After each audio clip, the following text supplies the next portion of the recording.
The morning of the family reunion planning meeting, I stared at my reflection in the bathroom mirror of my modest one-bedroom apartment.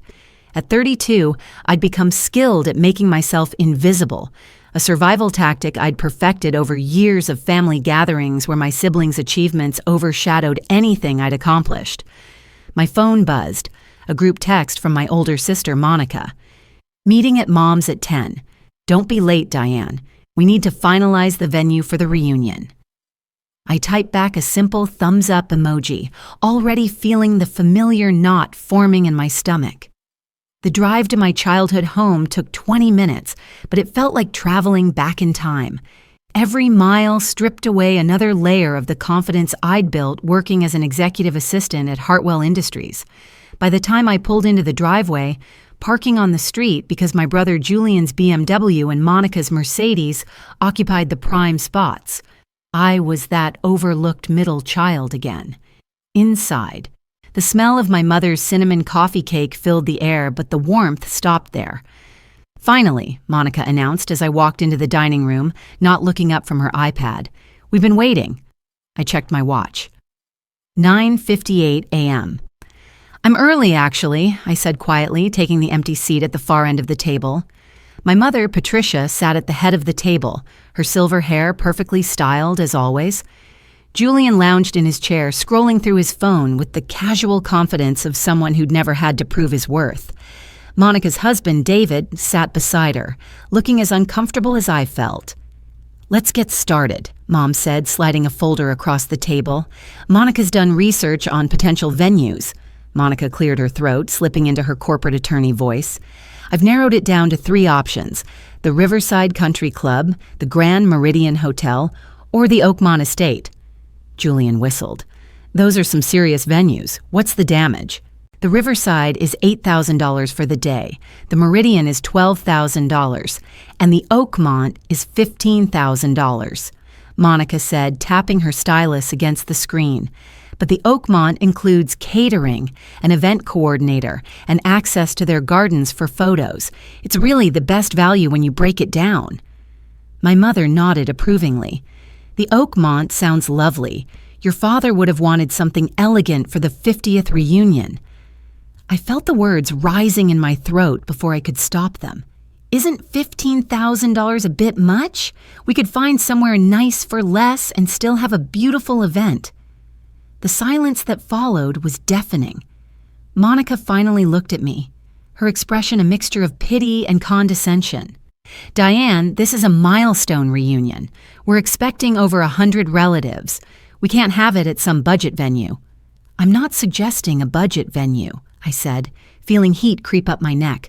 "I'm just saying there might be options that are more accessible for everyone to contribute to." Julian smirked. "Oh, are we worried about contributions? Don't stress yourself, Diane. Monica, David, and I can cover the bulk of it.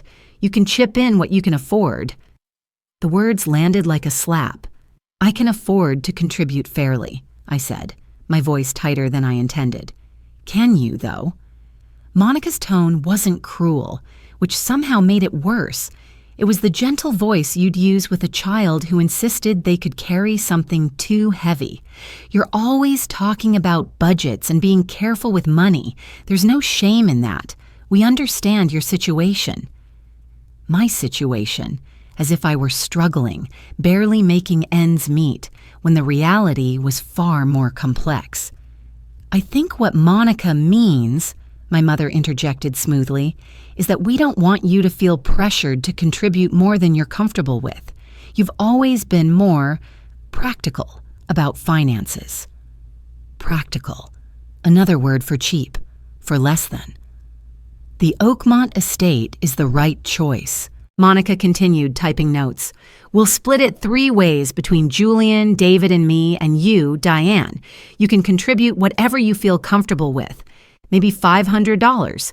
That seems reasonable for you." $500. Out of $15,000, they were offering me table scraps of participation in my own family reunion. I stood up abruptly, my chair scraping against the hardwood floor. "Actually, I have a suggestion. What if I look into the Oakmont Estate? Maybe I can negotiate a better rate or find out about package deals." Julian laughed outright. "No offense, sis, but what are you going to negotiate? You're an assistant. These places don't just give discounts because someone asks nicely." "Executive assistant," I corrected quietly. "Right," he said, not bothering to hide his amusement. "Look, we appreciate the enthusiasm, but Monica's already been in contact with them. It's handled." "I'd still like to make some calls," I insisted, "just to explore options." Monica sighed, the way you might sigh at a persistent toddler. "Diane, honey, these high-end venues aren't like calling around for pizza deals. They have standards, client relationships, membership requirements. The Oakmont particularly caters to a certain clientele. They're not really set up for negotiation." The implication hung in the air. I wasn't the right kind of person to deal with a place like the Oakmont Estate. "Let me try anyway," I said. My mother reached over and patted my hand. "Sweetheart, we know you want to help. Why don't you take charge of something else? Maybe the family slideshow? You're so good with those little projects." Little projects. I pulled my hand away, gathering my purse. "I need to go. Work emergency." "On a Saturday?" Julian called after me, but I was already heading for the door. In my car, I sat gripping the steering wheel, breathing deeply to keep the tears at bay. This was nothing new. This was the dynamic we'd danced around for years. Monica, the brilliant attorney. Julian, the successful financial advisor. And Diane, the perpetual underachiever who couldn't be trusted with anything important. What they didn't know, what I'd never told them, was that my position as executive assistant to Margaret Hartwell, CEO of Hartwell Industries, had evolved significantly over the past 3 years. Margaret didn't have children. She'd poured her life into building her company, and somewhere along the way, I'd become more than just her assistant. I'd become her confidant, her project manager, and eventually her mentee in the aspects of business that didn't interest her: event planning, corporate hospitality, vendor relations. Last year, Margaret had gifted me something extraordinary for my 30th birthday, a seat on the board of the Hartwell Foundation, her charitable organization. It came with a title, Director of Strategic Partnerships, and a salary that quadrupled what my family assumed I made. But I'd never told them. How could I? Every time I'd tried to share good news over the years, it had been eclipsed by Monica's latest case victory or Julian's investment success. Eventually, I'd stopped trying. My accomplishments became private victories, celebrated in the quiet of my own life. I pulled out my phone and called Evelyn Chen, Margaret's personal event coordinator and someone who'd become a close friend over the years. "Diane, what's up? I thought you had family stuff today." I did. "Evelyn, I need information on the Oakmont Estate." There was a pause. "The Oakmont? That's interesting. Margaret's friend, Catherine, owns it. Why?" My heart skipped. "Catherine Blackwell owns the Oakmont?" "Yeah, she and Margaret went to college together. They have lunch once a month." "Why are you asking?" I explained the situation, my words tumbling out faster as I spoke. When I finished, Evelyn was quiet for a moment. "Your family has no idea who you really are, do they?" she finally said. "It never seemed to matter," I admitted. "They'd already decided who I was a long time ago." "Well," Evelyn said, and I could hear the smile in her voice, "I think it's time for an introduction. I'll text you Catherine's direct number. Tell her I referred you. And Diane, maybe it's time to stop hiding your light under a barrel." "Under a bushel," I corrected automatically. "Whatever, stop hiding it. Call Catherine." 2 hours later, I stood in the circular driveway of the Oakmont Estate, my hands trembling slightly as I approached the main building. The estate sprawled across 20 acres of manicured grounds, with a main mansion that had been converted into an event space, complete with ballrooms, gardens, and a stunning terrace overlooking a lake. Catherine Blackwell met me at the entrance herself, a tall woman in her late 50s, with Margaret's same sharp eyes and warm smile. "You must be Diane," she said, extending her hand. "Margaret has told me so much about you. She says you're the only person who can keep her organized." "She's being generous," I said, shaking her hand. Margaret is never generous with false praise, Catherine said firmly. Come, let's talk about your family reunion. We spent the next hour touring the estate. Catherine walked me through every detail, the capacity of each room, the catering options, the audiovisual capabilities. She showed me the bridal suite that could be used as a family preparation room, the gardens where we could set up lawn games for the kids, the terrace where we could have cocktails at sunset. This is more than I imagined, I admitted as we sat in her office overlooking the lake. Your sister contacted us last week, Catherine said, pulling up a file on her computer. Monica Reynolds, correct? I nodded. She inquired about our premium package, $15,000, as quoted. However, Catherine turned the screen toward me, I don't believe I explained our foundation partnership program to her. I leaned forward, scanning the screen. The Hartwell Foundation is one of our primary charitable partners, Catherine continued. Board members and senior staff are entitled to use the estate for personal events at cost, which amounts to roughly $4,000 for a reunion of your size. Additionally, we would provide full coordination services as a courtesy. The number hit me like a physical force. $4,000, less than a third of what Monica had quoted. I don't know what to say, I managed. Say you'll let me help make this reunion special, Catherine said. Margaret speaks of you like a daughter, Diane. Anyone important to her is important to me. Plus, she added with a knowing smile, I have 3 sisters. I understand complicated family dynamics. We shook on it, and Catherine promised to send me a detailed proposal by Monday. The group text came on Sunday evening. Monica, meeting tomorrow at 6 p.m. to finalize Oakmont deposit. David and I can contribute $6,000.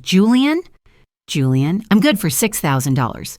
Monica, perfect, Mom. You mentioned having $2,500 set aside from Dad's reunion fund? Mom, yes, that's available. Monica, great, that's $1,400. Diane, can you manage the remaining $500? If not, we can cover it. I stared at the messages, decades of being underestimated scrolling through my mind, the careful way they phrased things, the gentle condescension, the assumption that $500 might be too much for me. I started typing. Actually, I'd like to handle the venue entirely. I've already made arrangements. The 3 dots appeared immediately, indicating someone was typing, then stopped, then started again.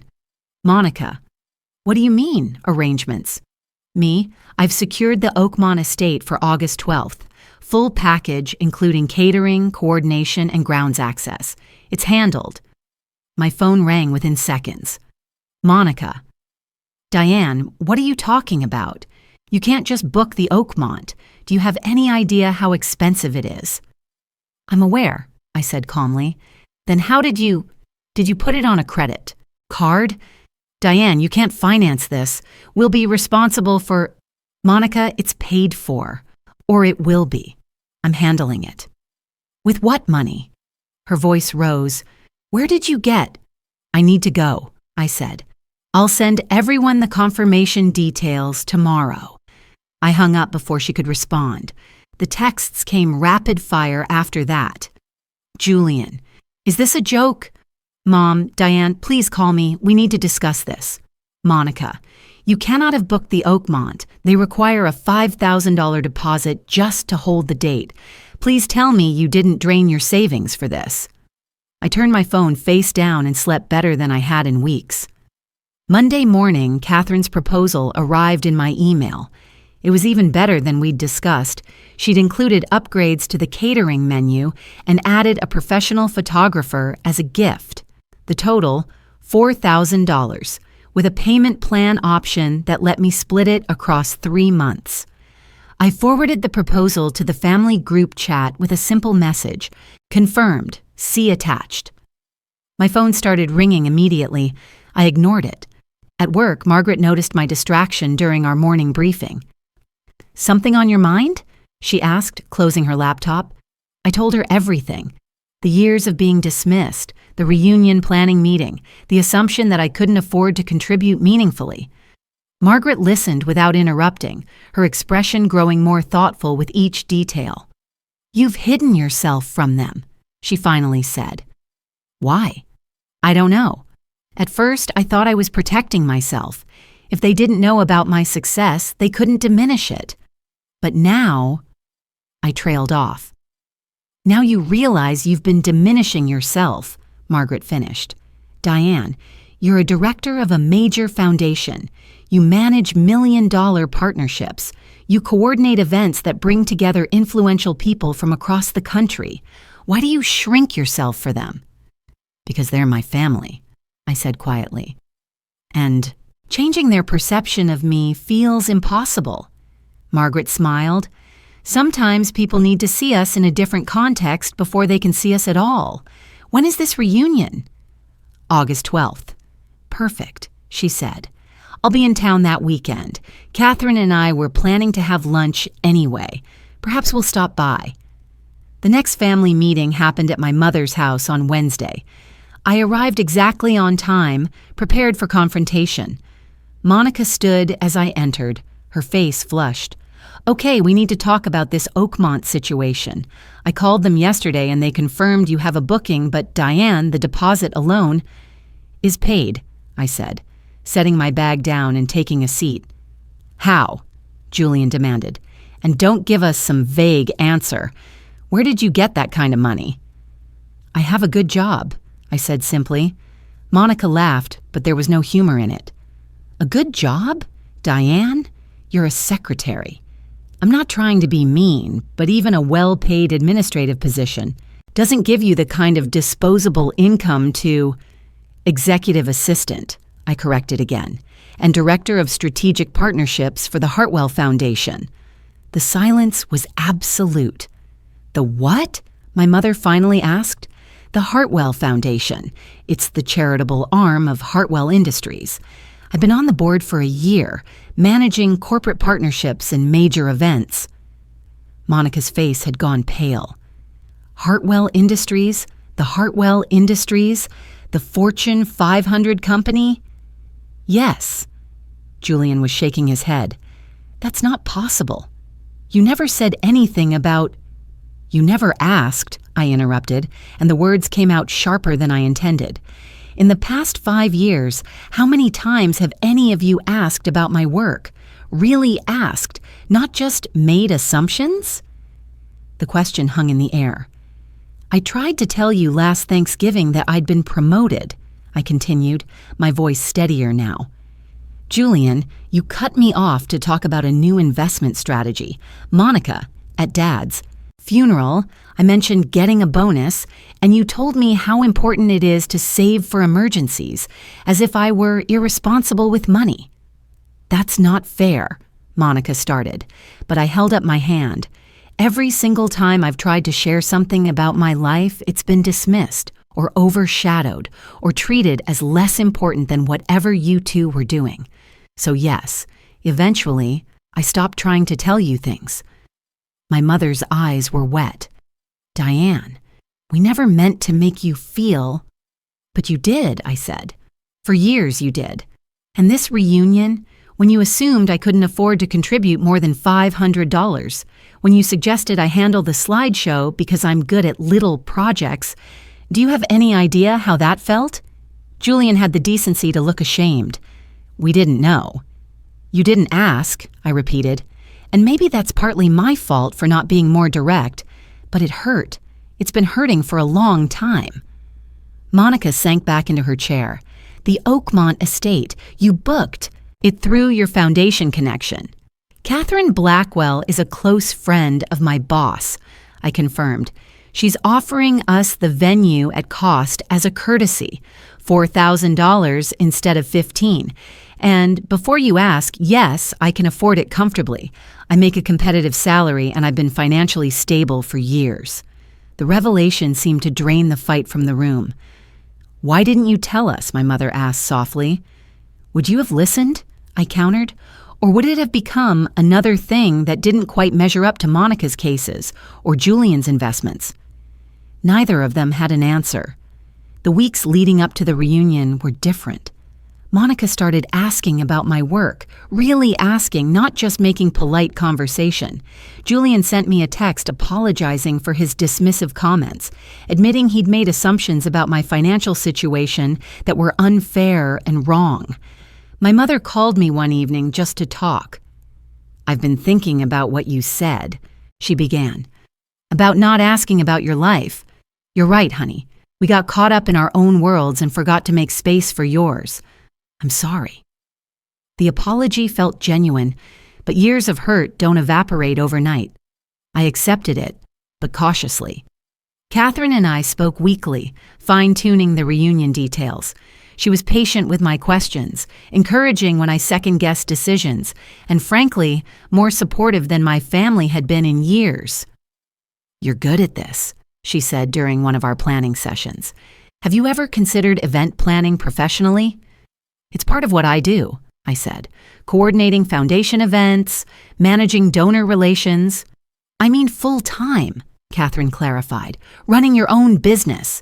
With your attention to detail and your connections through the foundation, you could build something remarkable." The idea planted itself in my mind, taking root. August 12th arrived with perfect weather, clear skies, a gentle breeze, temperatures in the low 80s. I arrived at the Oakmont Estate at 8 in the morning, though the reunion didn't start until noon. Catherine met me at the entrance with coffee and a smile. "Nervous?" "Terrified," I admitted. "Don't be. Everything is perfect. The catering staff is prepped, the photographer is setting up, and your family is going to be amazed."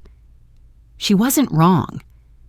As guests began arriving, I watched their faces as they took in the grounds, the sprawling gardens, the elegant ballroom with its crystal chandeliers, the terrace with its view of the lake. Relatives I hadn't seen in years pulled me into hugs, complimenting me on the venue choice. "Diane, this place is incredible," my cousin Rachel gushed. "How did you find it?"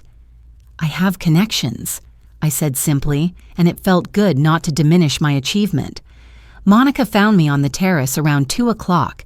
She looked uncomfortable, but determined. "This is beautiful," she said.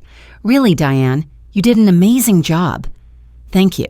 She hesitated, then said, "I owe you more than just an apology. I've been thinking a lot about what you said, about how we've treated you. I think I got so caught up in proving myself after law school, in making sure everyone knew I was successful, that I started measuring everyone else by the same standards. And when you didn't shout about your achievements, I assumed there weren't any to shout about." "That says more about your perspective than mine," I said. "I know," she agreed, "and I'm working on changing that perspective. I'd like to know more about your work if you're willing to share. Really know, not just surface details." It was a start, not a solution, but a genuine beginning. Around 4 o'clock, I was checking on the dessert setup when one of the catering staff approached me. "Ms. Reynolds, Mrs. Blackwell is asking for you. She's in the main entrance with some guests." I found Catherine standing with Margaret Hartwell and another woman I recognized from Foundation, Events, Valerie Chen, a major donor and tech entrepreneur. "Diane," Margaret smiled warmly. "We weren't going to intrude on your family event, but Catherine insisted we say hello." "I'm so glad you're here," I said honestly. "This is quite the gathering," Valerie observed, glancing around at the crowded terrace. "Catherine said you organized it?" "With a lot of help," I said, gesturing to Catherine. "Diane's being modest," Catherine interjected. "She coordinated every detail, the schedule, the catering preferences, the audiovisual setup for the family slideshow. She even created a seating chart that accounts for family politics I don't understand but apparently exist." Margaret laughed. "That sounds like Diane. She's the only person I know who can juggle competing priorities and make everyone feel heard in the process." "Diane!" I turned to see my mother approaching, with Monica and Julian close behind. My mother's eyes widened as she recognized Margaret. "Mom, I'd like you to meet my boss, Margaret Hartwell. Margaret, this is my mother, Patricia Reynolds, and my siblings, Monica and Julian." "Mrs. Reynolds," Margaret said, shaking my mother's hand, "you have a remarkable daughter. I hope you know that." "I'm beginning to," my mother said quietly, glancing at me. To truly understand it, I mean. Margaret smiled. Diane is irreplaceable to me and to the foundation. When she mentioned your family reunion, I knew she'd create something special. She has a gift for bringing people together. I watched Monica process this, her younger sister receiving praise from a Fortune 500 CEO, being described as irreplaceable and gifted. We're very proud of her, Monica said, and for once her tone held no condescension, just genuine warmth and perhaps a hint of newfound respect. Catherine excused herself to check on something, and Valerie engaged Julian in conversation about investment strategies, leaving Margaret and me with my mother and Monica. "How long have you worked? Together?" my mother asked Margaret. 7 years now, Margaret replied, though the last 3 have been particularly transformative. When I created the director position for strategic partnerships, I knew immediately that Diane was the right person. She has instincts about people and relationships that you can't teach. She always was good at seeing what others missed, my mother said softly, looking at me with what might have been regret. The conversation continued for a few more minutes before Margaret and Valerie took their leave, promising to connect with me the following week. As they walked away, Monica turned to me. "Diane, I don't even know what to say." "You don't have to say anything," I replied. "No, I do." She took a breath. "I've spent years making assumptions about your life, your capabilities, your success, and I was completely wrong. Not just wrong, I was dismissive and hurtful, and I can't apologize enough." Julian nodded. "Me too. When Margaret Hartwell says, 'You're irreplaceable,' that's not corporate speak. That's real respect, and we should have shown you that respect a long time ago." "I'd like us to start over," Monica continued. "Not forget what happened, but build something better going forward, if you're willing." I looked at my siblings, really looked at them, and saw genuine remorse mixed with something else. Pride, maybe, or the beginning of it. "I'd like that," I said. The rest of the reunion passed in a blur of laughter, stories, and reconnection. The slideshow I'd created, my little project, brought tears to multiple eyes as it chronicled our family's history. The dinner was perfect. The toasts were heartfelt, and as the sun set over the lake, casting golden light across the terrace, I felt a sense of peace I hadn't experienced in years. Around 9 o'clock, as guests were beginning to depart, Catherine found me supervising the cleanup. "Leave that to my staff," she chided gently. "You should be enjoying the evening." "I am enjoying it," I said, in my own way. She studied me for a moment. "I meant what I said earlier about you doing this professionally. You have a natural talent for creating experiences that matter. Think about it." "I will," I promised. My mother approached as Catherine left, linking her arm through mine. "Walk with me," she asked. We strolled through the gardens, the sounds of the reunion fading behind us. "Your father would be so proud," she said finally, "of what you've accomplished, of who you've become." "Would he?" I asked. I always felt like I was the disappointment, the one who didn't quite measure up. "Oh, sweetheart." She stopped walking, turning to face me. "You were never a disappointment. If anything, you were the strongest of all of you." Monica and Julian needed constant validation, constant reassurance that they were successful. But you built your life quietly, on your own terms, without needing applause. It would have been nice to be seen, though, I admitted. "You're right," she agreed. "And I'm sorry it took so long. I'm sorry we made you feel invisible when you were there all along, doing remarkable things." We stood there in the garden, the evening air cooling around us, and for the first time in years, I felt truly seen by my family. The following Monday, I sat in Margaret's office, recounting the reunion in detail. "It sounds like it was a success on multiple levels," she observed. "It was," I agreed. "Margaret, I need to ask you something. Catherine mentioned that I might be good at event planning full-time, running my own business." Margaret leaned back in her chair, a knowing smile playing at her lips. "And what do you think?" "I think I'm terrified of the idea, but also excited. Is that crazy?" "Not at all," she said. "Diane, you've been ready to step beyond this role for at least a year. I've been waiting for you to realize it yourself." "Would you be disappointed if I left?" I asked quietly. "Disappointed to lose you?" "Absolutely. But disappointed in you for growing?" "Never." She paused. "Besides, who said anything about losing you? The foundation will always need strategic partnerships managed. You could consultant while building your business. Best of both worlds." The idea crystallized in my mind, a gradual transition maintaining my connection to the foundation while building something of my own. "There's something else," Margaret added.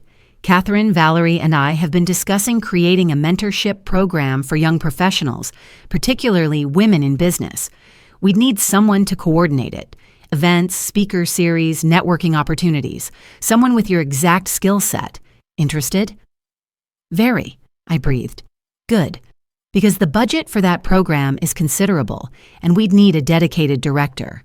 You'd be at the top of our list." 3 months later, I stood in the small office space I'd leased downtown, unpacking boxes and arranging furniture. Reynolds and Associates event. Planning read the sign on the door. Simple, professional, mine. Monica had helped me review the business contracts. Julian had offered financial advice on structuring the company. My mother had been my first official client, hiring me to plan a charity luncheon for her garden club. But the real victory wasn't the business itself.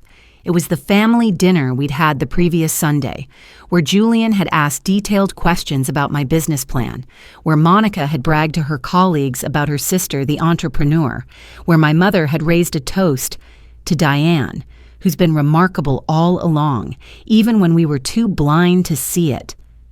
My phone buzzed, a text from Catherine. "Coffee next week to discuss the mentorship program launch event?" I typed back, "Absolutely, I have some ideas." Because I always had ideas. I just spent too long keeping them to myself, making myself small to fit into the space my family had left for me. Not anymore. The evening sun streamed through, my office window casting warm light across the vision board I'd created. Photos from the reunion, business cards from new clients, a sticky note with Catherine's advice. "Your light doesn't diminish anyone else's. Shine." I sat at my new desk, opened my laptop, and began drafting a proposal for the mentorship program's inaugural event.